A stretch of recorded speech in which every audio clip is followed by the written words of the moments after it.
Although AI can be quite useful, it seems that the promise of generative AI has led to irrational exuberance on the topic. This episode of the Tech Field Day podcast, recorded ahead of AI Field Day, features Justin Warren, Alastair Cooke, Frederic van Haren, and myself, Stephen Foskett, considering the promises made about AI and the reality that's likely to result. Welcome to the Tech Field Day podcast, where we bring together a group of IT technical experts to discuss a single idea about key concepts in the industry. This podcast features a variety of perspectives from members of the Tech Field Day delegate community and is often recorded in association with one of our events. Today's episode is recorded as a predecessor to AI Field Day, which actually starts tomorrow, September 11th through 13th in Silicon Valley. Tech Field Day is part of the Futurum Group, and this podcast is also published on our sister company site, TechStrong TV. On this episode, ahead of AI Field Day, we'll be discussing, the promise of AI. Does it solve all your problems? Well, it does if you're a marketer. So before we get into that, let's meet who's on the panel today. I'm Frederic van Haren. I'm the founder of HiFence, a consulting and services company active in the HPC and AI markets. Hi, I'm Justin Warren. I'm the founder and chief analyst at Pivot9. We consult to vendors and customers on what they want to do with technology infrastructure. And I'm Alastair Cooke. I'm a CTO advisor at the Futurum Group, writing about all things enterprise IT. So it does seem that no matter where we turn these days, AI is there solving all of our problems, whether it's buying a new car, buying a new phone, probably buying a new refrigerator or washing machine. Certainly everywhere we go. Last hotel I went to, the entire experience was integrated with Alexa. Now, I don't know if you want to call that AI or bad, but it was. AI was solving all of my problems, that's for sure. Of course, it created a lot of problems too.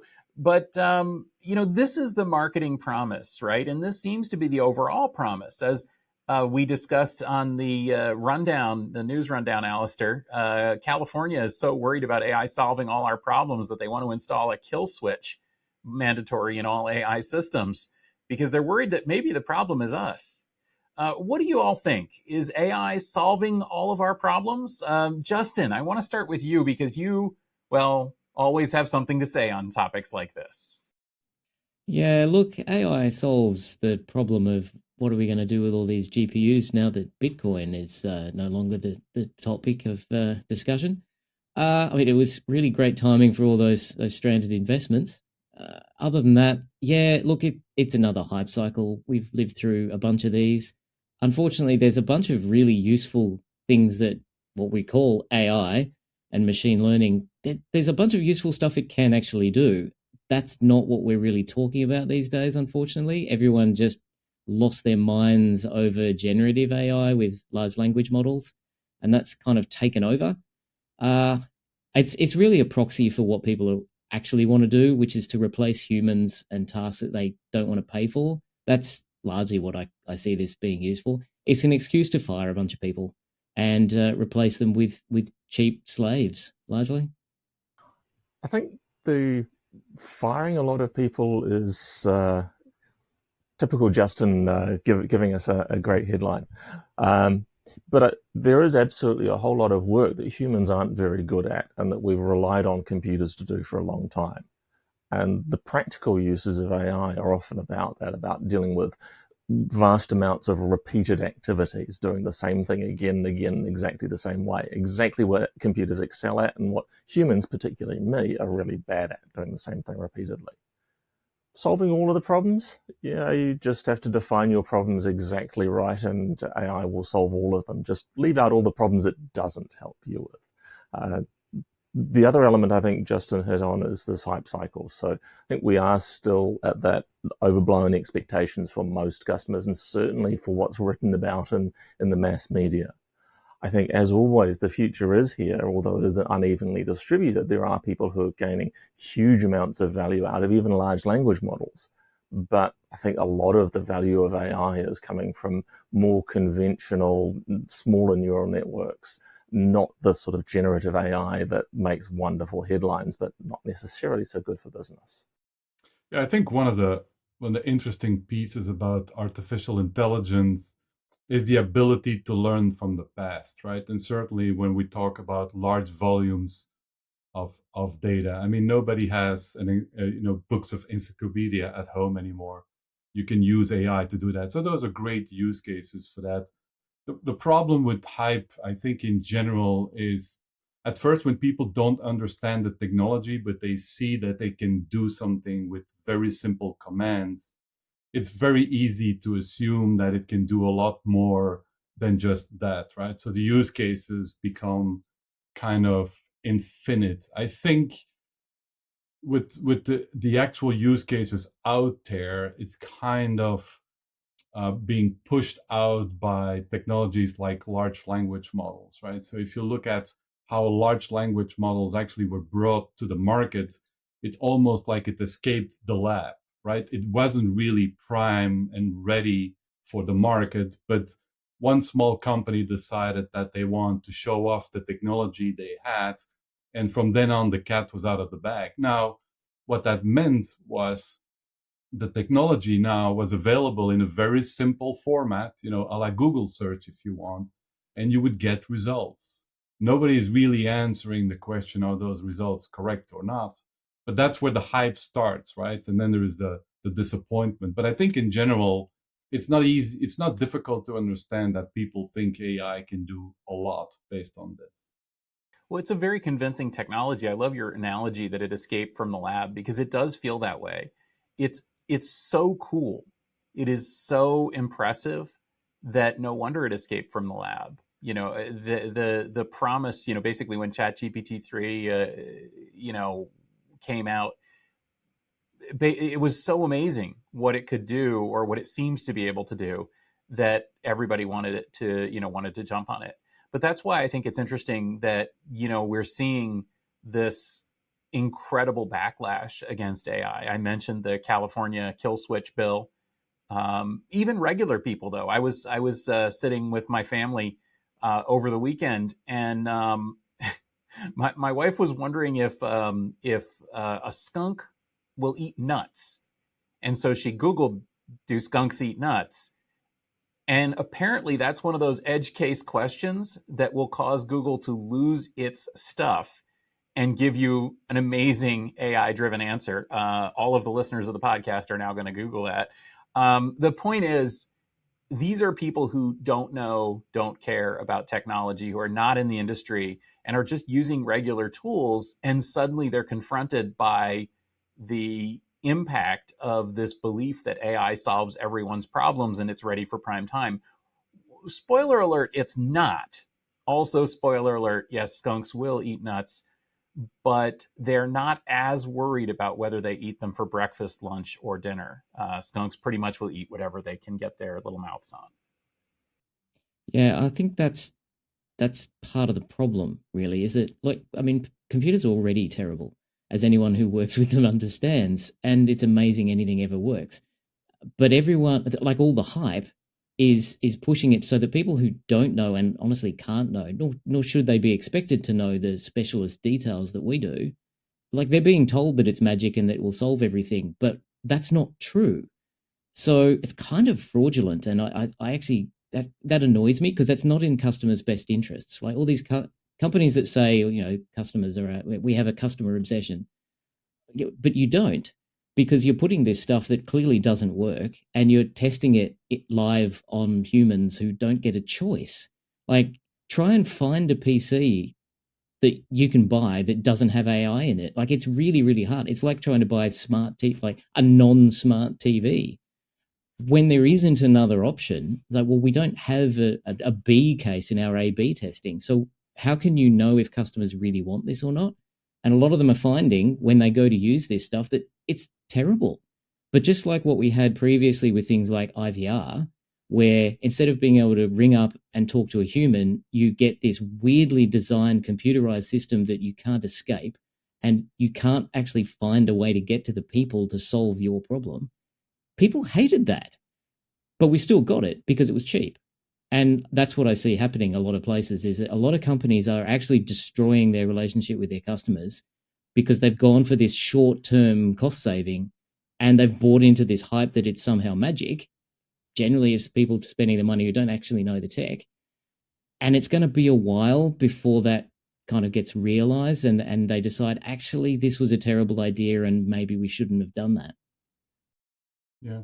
I mean, when we talk about hype, there's this concept of an AI winter. So we already had two of those. And so what's really an AI winter? It's really when the hype takes over and kind of overcasts the actual capabilities of the technology, right? And so I would say that the hype conversation is probably cyclic. And it's not driven by the technology itself. It's driven by humans expecting a lot more, or being disappointed in general with the concept. And so when we talk about AI today, I mean, it's a whole different conversation than the AI in the 1960s, let's say.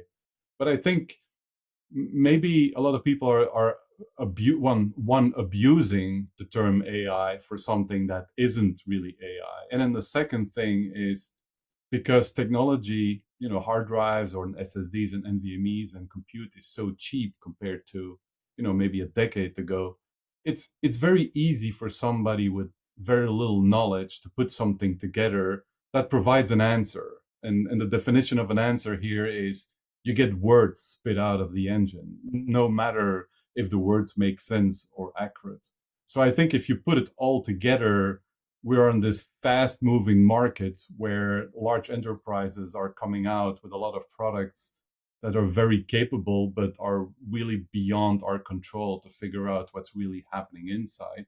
And then at the same time, AI will do everything, right? You don't have to do anything. You just sit at home and everything will be done for you. The cooking, TV, everything. You don't have to go to work because AI will do it for you. And I think those items combined are kind of the problem, right? There's a lot of education that needs to happen around AI in general and its capabilities. I think this wave of noise around AI in public media is what's leading to elements like that Kill Switch Act that the California lawmakers are going to push through, even if it's vetoed by their governor, because they have a Hollywood education of what AI is, and so they're envisioning the Skynet Terminator situation where you can sit at home because everything's going to be done for you. You will be killed off by this Skynet set of AI robots, which really doesn't correspond to anything anybody's seen anywhere but in the movies. And so there is multiple dimensions to this education, both the general public education of this is what AI really is, but also the business users who are trying to gain some value out of this, trying to get rid of those excess staff that Justin would like us to retain because the human touch is important, like human interaction. But there is business benefit from using these tools if you understand what these AI tools are doing and what your data is. I think Frederic is very much about managing that flow of data coming in, because like any other system, building your AI, garbage goes in, you're going to get garbage out, guaranteed. Even if good data goes in, AI can give you garbage back out again, which is one of its wonderful capabilities. It knows the context of everything and the meaning of nothing. It's an amazing tool for getting those words that might or might not mean something. But maybe AI will solve all of our problems, because the irrational exuberance toward AI will give us all a lot to work on in the next coming years, as we have to make these systems actually do the things that they've been promised to do, as we have to remediate the problems that these systems have caused, as we have to install and configure the infrastructure to support all of these systems. I guess it depends on who you're talking to. I mean, the listeners of the Tech Field Day podcast are probably people like us who are out there implementing IT systems and IT solutions. AI might be solving a lot of their problems as we speak, since it gives everybody a lot of new things to work on and new things to do. And frankly, it's really fun. I don't know if y'all have spent much time working on creating your own AI agents, or trying to feed your own data into an LLM. it's a lot of fun to work on it, and it is actually delivering results in many cases.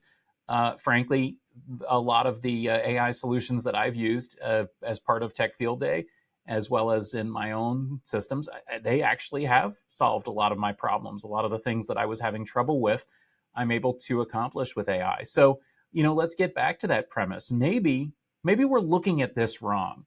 Maybe we're looking at it instead of AI solving problems by actually providing useful solutions. Maybe we should be looking at it as AI giving us the next wave of success for the computer industry. Does AI solve that problem? Maybe. I think it'll be better once the tide goes out and we see all the bits that get left behind, like things like automated translation and transcription, vision systems that are able to identify things, automated captioning for people who have vision issues, so that you can actually have audio descriptions or written descriptions of what images look like. There's a whole bunch of quite useful things, but they're being overshadowed by all of this other hypey stuff. My concern is that when the shine comes off this hype cycle, when we get a bit of a pullback, everyone has thrown so much into it, and like the S&P 500 is dominate. Like, I think about 20 to 30% of the S&P 500 is like 6 companies who have all pivoted really, really hard into AI, Nvidia in particular. And if the shine comes off that, and if investment drops off from this hype and we get another AI winter, I'm concerned that will have such a big ripple effect on the rest of the tech industry that we'll actually have like a tech recession, like a big one, and it may actually spread further than the tech industry. And that will then mean that there's less money available to go and do all of this stuff. That's my concern, that we'll get more of a hard landing than a soft landing. I would like it to be more of a soft landing, because no one likes a recession. So AI as considered as innovation should help at all levels, right? I think if we look at the world, it's innovation and new technologies that help us around. And I think AI definitely will help. I think the one challenge with AI compared to other technologies in the past is that the AI technology goes so quickly and so fast that there are no actual brakes on it, right? It goes and being developed by all the major companies like Google and Facebook, who generate all these large language models. There is a new model every 6 months or so. It's very, very difficult to keep track of it and validate what is being delivered to customers. I share a bit of Justin's concerns about the huge investment and the business kind of calls that large organizations are making around generative AI and the investments in huge quantities of compute, and then looking at the math around how much power is this all going to consume and what's the environmental impact of this. I'm, like Justin, concerned that might lead to a very poor time if there's no return on that investment. But I'm hopeful that we will see some returns on that we will see businesses getting value out of their AI investments, because these are huge bet the business kind of investments. I really liked Justin's metaphor of the tide going out and seeing what's left behind, because it's so true that this explosion of creativity and new ideas and people trying to apply AI technology and LLMs and generative AI and all the rest everywhere is leading us to, frankly, a bonanza of very, very cool technologies that probably aren't products, but they will be left behind when the dust settles. And so we'll be able to go back and look at that, and we'll be able to say, man, here's 5 open source projects that are doing some very, very cool stuff that we can apply over here. We're already seeing that in many ways, because a lot of the AI work that's being done is open source, and we're already seeing people basically picking delicious apples from the tree and saying, my goodness, look at this one. Well, we could use this over here, and we could use this over there. Ultimately, even if the current wave of technology or products don't amount to anything, the benefit of what we're doing, I think, will. Are you guys in agreement on that question? Yes and no. I think some of the things that get left behind will be great. And I think some of the other things that get left behind are not great, depending on who you are. So, like other industrial revolutions, I mean, they were amazing for the people who weren't children working in factories. And it wasn't so great if you made socks at home as part of a cottage industry. But we also meant that, we got slightly less great socks, but more people got to have socks because they were cheaper and more accessible. So it's going to be a mixed bag. How the distribution of the benefits happens is where that's what I'm looking at is, okay, how much of these benefits are going to actually exist? And as Alastair mentioned, I don't think it's going to be anywhere near enough to pay off all the investment. But hey, that's startup land for you. Most of them fail. But what gets left behind, like where do those benefits go? To whom will those benefits accrue? And will they be more equally distributed? And that might have a lot to do with this question of open source, Justin, because, again, we've never had, you talk of the Industrial Revolution, imagine if anyone could just replicate a factory instantly once the factory owner was no longer, interested in pursuing that. This is an unusual time because basically we can take all of the investment that Meta has been putting into Llama and instantly use it for free in some other way. We've seen that with the web. We've seen that with the technologies that make all of this internet stuff work. And I think that we're widely seeing that in AI, right?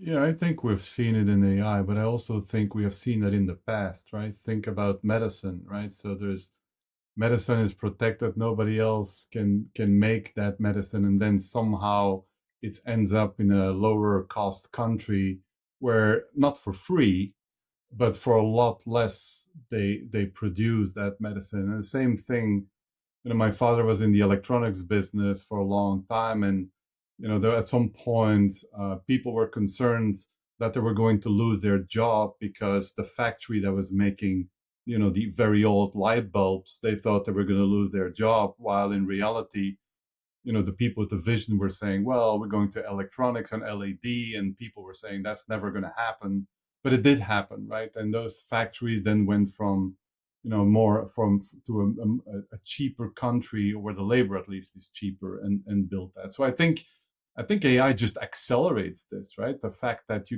that something costs a lot of money, a lot of innovation, and then somebody else can take it over. Now, when you talk about open source, without open source, there would not have been an AI today, right? Because if AI would have been created by a company that was closed loop, you would never had access to the algorithms, right? So Stephen, when you mentioned you could build something like a chat bot really easily, that's because everything is coming from open source. It's not coming from closed loop. On top of that, the companies that used to be closed loop for their traditional software, like an operating system, they're also participating in open source. So I think open source is very key and a magical enabler for AI. But I think it's just moving so fast. It's just, I think the concern is who controls this, who decides which product is better. There's a lot of competition going on, and the competition between organizations is to do it faster, not more accurate, not better, faster. Whoever gets out to the market first is considered the person who wins. And it does feel like it's a AI land grab, that there's such a huge rate of change. That to me is always a concern when I want to run production. That fact that I might need to be updating new models, new methodologies, new hardware requirements every 6 to 12 months is a huge concern in a production environment. But I agree, this open source is a huge enabler for technology and for the adoption of technology, for the longevity of technology, provided we're actually protecting those sources. One of the challenges with open source is abandonware and projects that are no longer being developed over time and then just disappear because nobody's paying for the hosting of those projects over time. So there's some governance and control requirements, and this is where some of the open source control bodies become very important for the future. Continue to have really mixed feelings here, is that rate of change is concerning for me for deploying something for production, but the capabilities that are being delivered are quite amazing.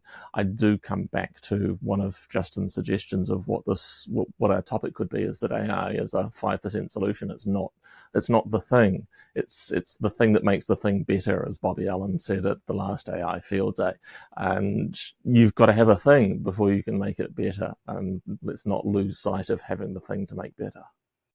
Yeah, I mean, from an open source perspective, I think it's also important to mention that when we talk about open source, we actually talk about code, right? AI is mostly driven by data, and so the data is typically not open source, right? So it used to be in the traditional HPC world that the code was your IP. Today, the code is I wouldn't say irrelevant, but it's irrelevant compared to the data. Your data is the IP, right? And I think that's something I would like to see, where from an open source perspective, there's more work being done on the data side, so we have a better understanding what the end product will look like. Yeah, I mean, I'm old enough to remember when big data was going to solve all of our problems. And this just feels like another variation on that. So I mean, it's difficult not to be skeptical, having lived through this before. I just see the same patterns happening. I see there's a lot of this stuff automating things that probably don't need to be automated at all. They should just be gotten rid of. And that's actually part of my concern with some of this, is that when you use a computer to automate stuff, it actually makes it harder to get rid of, because you have all of these layers of things built on top of it. And we're baking in a whole bunch of things that are actually terrible. Like, a lot of enterprises would do much better to just look at what they're trying to do, and rather than automating it with a computer, say, why does that process even exist? Like, this is just dumb. Stop doing it. You'd save a hell of a lot of money, but that gets really difficult when you've got a lot of technology being layered onto it. And so, oh no, we have to use this technological solution to. We got one hammer, as Al said, I think before. It's like we've got an AI hammer, and we're just going to hit everything with it. And the future is more hammers. I just don't see that really working out. But I think that we have to go through this transition period, because if one thing we've learned from history is that humans don't learn from history much at all. So we will have to make a whole bunch of these mistakes in order to then realize that, oh yeah, that was a terrible idea. We shouldn't have done that. And then we'll just go and hopefully clean it all up. Hopefully there's enough of us left around at the end of this to be able to go and do that cleaning up. So I want to wrap then by posing the premise back to you. AI is going to solve all of our problems. I don't want to say yes, no, because of course everybody's going to say no. I want you to say, let's phrase it. Let's give the listeners the answer. How exactly is AI going to solve all of our problems? It will. How is it going to happen? Alastair, I'm going to pick on you first. How will AI solve all of our problems? So I guess I'm known for snark, so I'll start with the snarky answer. Skynet will come along and remove all the humans, and then we will no longer be ruining things forever.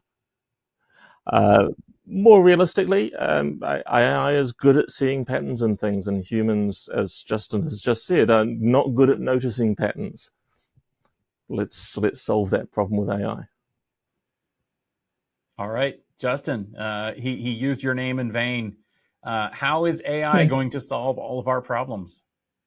Well, going with the snarky answer first, I think it's going to highlight the terrible ravages of capitalism and accelerate the downfall of the capitalist system, and usher in a glorious communist future for everyone. Slightly more seriously, yeah, I think that it's going to solve a whole bunch of issues for people that have been overlooked by things that were very difficult for humans to do manually. So things like automated translations, things like making things a bit more accessible, things that were deemed to be too expensive because we just didn't care about those people very much. These kind of automated systems are great for those areas. So it's going to solve a lot of those sorts of problems. I think it's going to highlight the problems that we have elsewhere. So it's part of that solution that it'll make a lot of problems much more obvious. And it's only when things are really on fire that we'll actually address them. So that's quite useful. Yeah, I think if AI as an innovative tool will help and solve a lot of problems, but I think at the same time, if you solve a problem, you might create another problem somewhere else, right?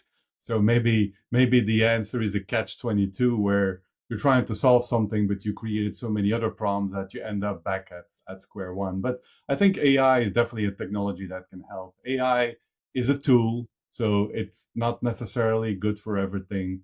AI learns from data, so if you keep on feeding it new data and data from activities, it will improve and learn from itself. It can be a very dangerous tool. Bad input is a bad output. But as an engineer, I'm very positive that it can solve a lot of problems. I wouldn't like to be told that AI is driving my car for me, or if it's attached to a medical device. But otherwise, I feel free that it will solve a lot of the problems. Well, I guarantee it's going to be driving your car and attached to your medical devices in the future, so you might as well just unplug now. But I I honestly agree that with this idea that the technology that's left behind when the exuberance fades is going to be ubiquitous. It's going to be used everywhere. We're going to see it in a lot of places. And frankly, I think many of the things that we as humans do, whether it's driving cars or using medical technology or posting on social media or crunching numbers or interacting with customer support or any of the things that have been brought up in this, I think a lot of those things are going to be AI powered. And I think ultimately, I'm going to go a little far out here. I think AI is going to be used in the solution of many of the everyday problems that we have in the coming years, because I think it's almost inevitable that the hammer that is currently in vogue would not get used in many different places. So I think AI is going to solve all of our problems, just not in the way we expect. So thank you very much for being part of this discussion. I have to call it to an end. We've gone on quite a little bit of time here. Before we go, first off, we're going to see you all at AI Field Day. Check out AI Field Day 5 at the Tech Field Day website. You'll also see it live streaming on LinkedIn, on TechStrong. Let us know what you're looking forward to at AI Field Day this week. Frederic? Yeah, you can find me on highfence.com and LinkedIn as Frederic van Haren, and I'm definitely looking forward to join you and the rest of the delegates tomorrow at the Tech Field Day, and looking forward to what's new in the industry. I'm looking forward to hearing some actual solutions of things that have been built with AI at AI Field Day, as well as hearing some more of the cool data center infrastructure that people are building in order to facilitate this. You can find me as Alastair Cooke online, or Demitas NZ as my identity. And of course, AI Field Day is a great place. Hashtag AI Field Day 5. I'm looking forward to being in the room when we find out what these companies are actually doing with AI, to find out if it's real or if it's just 3 linear regressions in a trench coat. You can find me online at pivot9.com for consulting, and you can subscribe to our weekly enterprise tech newsletter, The Crux, which you can find at pivot9.com. I do recommend The Crux. I am a subscriber and a reader. Thank you, Justin, for that. And thank you, everyone, for listening to this episode of the Tech Field Day podcast. If you enjoyed this discussion, please check us out on YouTube or in your favorite podcast application. And specifically, look back at our AI is just a fad and AI is not a fad episodes, which were published a couple episodes ago. And those are a lot of fun, too, on this same topic. Also, check out techfieldday.com or your favorite streaming platform for our forthcoming AI Field Day sessions, which will be posted on YouTube. This podcast is brought to you by Tech Field Day, home for IT experts from across the enterprise, which is part of the Futurum Group. For upcoming episodes and more events that are happening, head over to techfieldday.com/podcast or check us out on TechStrong TV. Thanks for listening, and we will see you next week.